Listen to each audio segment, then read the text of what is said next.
Hello, good morning, नमस्ते, सलाम और सत श्री अकाल। Welcome to my channel knowledge and fun station. और बहुत दिनों बाद मैं आपके लिए वीडियो लेके आई हूँ। तो सबसे पहले तो मैं थैंक्स बोलना चाहूँगी अपने सारे व्यूअर्स को, सब्सक्राइबर्स को, जिन्होंने इतने कम वीडियोस में मेरे चैनल को सब्सक्राइब किया और मुझे इतना प्यार दिया।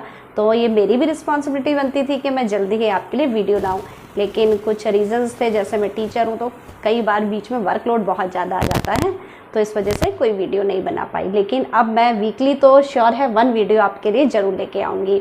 तो बने रहिए मेरे चैनल पे और शेयर ज़रूर कीजिए सबको वीडियोस को। और आज जो वीडियो लाई हूँ मैं हेल्दी पराठा और सिंपल पराठा दोनों है, और ये हमारे उत्तराखंड की खास डिश है।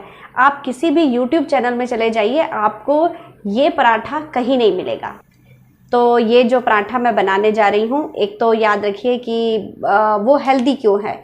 हेल्दी इसलिए है कि दाल का पराठा है, और जो उत्तराखंड में ट्रेडिशनल दालें जो हैं उसका तो बनता ही है, लेकिन अब हम जैसे बाहर रहते हैं तो हम लोग और दाल भी, जो भी खड़ी दालें उनका बनाते हैं, पर ये आपको ऐसे समझ में नहीं आएगा, पहले उसको देखना पड़ेगा। तो चलते हैं हमारे किचन में और मेरे साथ मेरी प्रिपरेशन देखिए और कैसे मैंने बनाया। तो और आप ट्राई ज़रूर कीजिएगा, आई एम श्योर कि आपको पसंद आएगा। तो देखिए, आज जो मैं बना रही हूँ वो है मूंग की दाल का पराठा। और मूंग की दाल का पराठा लिया है क्योंकि देखो, बच्चे मूंग की दाल खाना पसंद नहीं करते, लेकिन यदि हम इसे पराठे के रूप में खिलाएंगे तो पक्का खाएंगे। ये मैंने भिगो दी है, वो सूखी दिखाई थी, अब भिगो दी। और मूंग की दाल बहुत जल्दी भीग भी जाती है, आप उसे 2 घंटे में भी भिगो सकते हैं। और खड़ी दाल बाकी अगर कोई बनाते हैं तो उसको ओवरनाइट आपको सोक करने के लिए रखना पड़ता है। तो ये मूंग की दाल है, ये फ़ायदा है, जल्दी से आप बना सकते हैं इसमें, देखो अच्छे से। मगर इसको बस ये है कि जब हमें ज़्यादा गलानी नहीं होती है ना, पराठे के लिए जो भी हम दालें लें उसको अधिक नहीं गलाना, और मूंग की दाल बहुत जल्दी गल जाती है। और इसकी जगह जो ट्रेडिशनल गैथ की दाल होती है, जिसे हिंदी में कुलथ भी कहते हैं, उसकी बनाएं तो बहुत अच्छा होता है। वो पथरी जिनको होती है, स्टोन वगैरह, उसमें बहुत अच्छी रहती है वो दाल।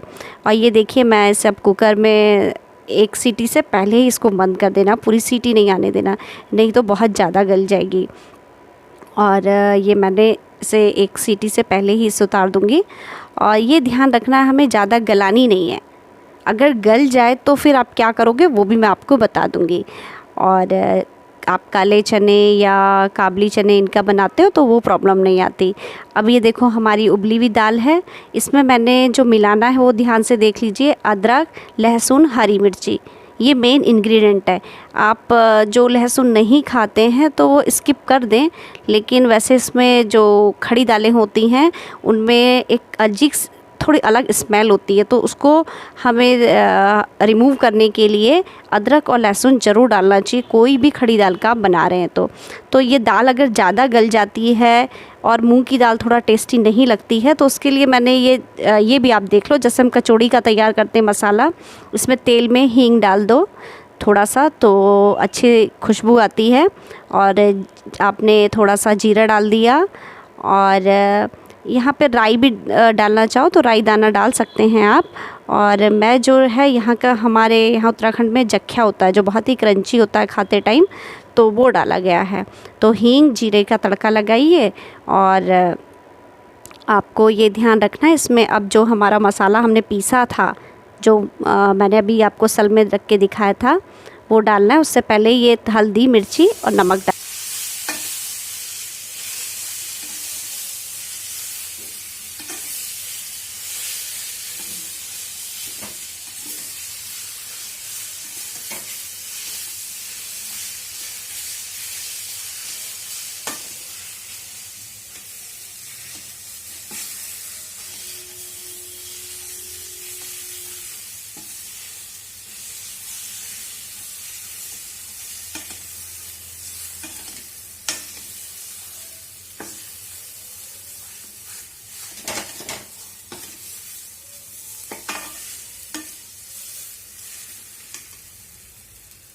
और जब तक हमारा मसाला ठंडा होता है तब तक हमने ये चटनी तैयार कर ली। चटनी का सबसे अच्छी लगती है इसमें। और ये आटा है, आटा में मैंने थोड़ा सा नमक डाला और अब मैं आटा सान रही हूँ। आटा तैयार कर दिया। इधर ये मसाला भी ठंडा हो चुका है एकदम, और देखिए कितना अब थिक हो गया है जैसा हमें चाहिए। थोड़ा सा गीला था, इस वजह से हमने कढ़ाई में इसको मसाला डाल के फ्राई किया। और नहीं तो दूसरी दालें होती हैं जो गलती नहीं है ज़्यादा, जैसे चने वगैरह की, तो उसमें तो हमें ये कढ़ाई वाला जो हमने किया वो सब करने की ज़रूरत नहीं थी। सीधा ही बस हमने सिल में पीस लेते और इस तरीके से हम उसके लड्डू तैयार कर लेते। तो क्या है कि आप छोटे बड़े कैसे भी बना सकते हैं। ट्रेडिशनल जो बनाते हैं उसमें ऐसे बड़े साइज़ के बनते हैं, तो इतनी बड़ी बड़ी रोटियां बनाई जाती हैं और खूब अच्छे से फिलिंग की जाती है। फिलिंग भी बहुत अच्छे से भरते हैं, लेकिन हम लोग नॉर्मल साइज़ में बनाते हैं। और नॉर्मल साइज़ में हम फिलिंग भी नॉर्मल ही रखते हैं कि मीडियम मीडियम, ना ज़्यादा कम और ना ज़्यादा। ये देखो इस साइज़ के मैं सारे बॉल्स बना लूँगी अपने लोई में भरने के लिए, और इसके मैं पराठे बनाऊँगी। तो आप भी अपने अकॉर्डिंग, अपनी चॉइस के अकॉर्डिंग छोटा बड़ा पतला पराठा मोटा पराठा बना सकते हैं। जैसे बुज़ुर्ग लोगों के लिए बनाते हैं तो सॉफ्ट चाहिए होता है, तो थोड़ा सा ज़्यादा मोटा सा बना लेते हैं, उनके दांत वगैरह नहीं होते। और जो यंग हैं बच्चे हैं उनके लिए क्रंची क्रंची बना सकते हैं। देखो ये सारे बॉल्स तैयार हो गए हैं। और अब मैं देखिए जैसे ये चने की दाल है ना, चने की दाल जब बॉईल करते हैं कोई प्रॉब्लम नहीं होती, बढ़िया आराम से। देखो ये कितने अच्छे से हैं, जबकि मूंग की दाल एकदम से गल जाती है, लोबिया की दाल जल्दी गल जाती है, और रयास मोठ की दाल होती है वो भी एकदम से गल जाती है। तो उसमें थोड़ा फिर कचौड़ी वाला हमें तरीका अपनाना पड़ता है। तो अब हम तैयार करते हैं। अब मैं आपको इस स्टफ्ड पराठा से पहले मैं आपको सिंपल पराठा बनाऊंगी। सिंपल पराठा क्यों सिखा रही हूँ, ये हमारे यहाँ का दोनाली पराठा है। उत्तराखंड में दोनाली पराठा बनाया जाता है, दोनाली रोटी कहें या दोनाली पराठा। ये बनाना बहुत ही इजी है। वैसे तो हम 3 और 4 फोल्ड वाले पराठे बनाते हैं ना, तिकोने और चौकोर पराठा, जिसमें 3 लेयर 4 लेयर होती हैं। इसमें सिर्फ 2 लेयर होती हैं, इसलिए इसे दोनाली कहा जाता है। दोनाली मीन्स कि 2 लेयर हैं जिसकी।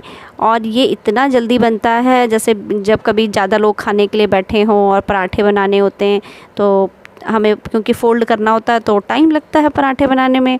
लेकिन ये वाले अगर पराठे बना दिए आपने तो आप 2 साइड तवे चढ़ा दीजिए, लेकिन आपकी स्पीड ज़्यादा होगी और पराठे उससे देर में पकेंगे, इसलिए 2 तवे चढ़ाने पड़ेंगे। और जनरली जब हम वैसे पराठे बनाते हैं तो क्या होता है कि हमें पराठे बेलने में बड़ा टाइम लग जाता है, उधर वाला पराठा सिक गया और तब तक हमारा दूसरा बनाने में टाइम लग जाता है। और साथ में यदि किसी को सर्व भी करना है तो बहुत ही टाइम लगता है। तो उस समय आपके लिए बेस्ट मेरी तरफ से यही आइडिया होगा कि आप दोनाली पराठा बनाएं, और टिफ़िन में देना है या बच्चों को, हस्बैंड को, तो उसमें भी ये बहुत अच्छे से है कि डेली आप पराठा नहीं दे सकते हैं तो ये दोनाली पराठा आप दीजिए। कम ही ऑयल लगा करके भी इसे दे सकते हैं, और हल्का सा घी या बटर लगा सकते हैं। तो देखिए इसको बनाने का प्रोसेस अच्छे से समझ लीजिए। ऑयल लगाया, थोड़ा सा उसमें आटा डाल दिया जिससे कि वो एकदम आपस में चिपके ना और लेयर्स प्रॉपर आ जाएं। तो ये देखिए अच्छे से बेलने में आटा हमेशा अच्छा बनाइए, क्योंकि आटा अगर अच्छे से गूँथना आ गया आपको तो बस पराठे रोटी हर चीज़ बहुत अच्छे से बनती है। तो ये बन गया हमारा पराठा, और इसको बराबर आपको दोनों साइड सेकना है।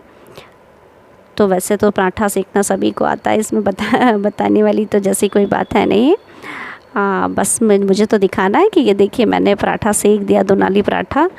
और इसमें दोनों साइड हम क्या कर देंगे, ऑयल भी लगा देंगे। और दोनों साइड ऑयल लगा दिया है अच्छे से। और देखिए पराठा साइड से आपको खुलते हुए भी दिख रहा होगा, ये देखो।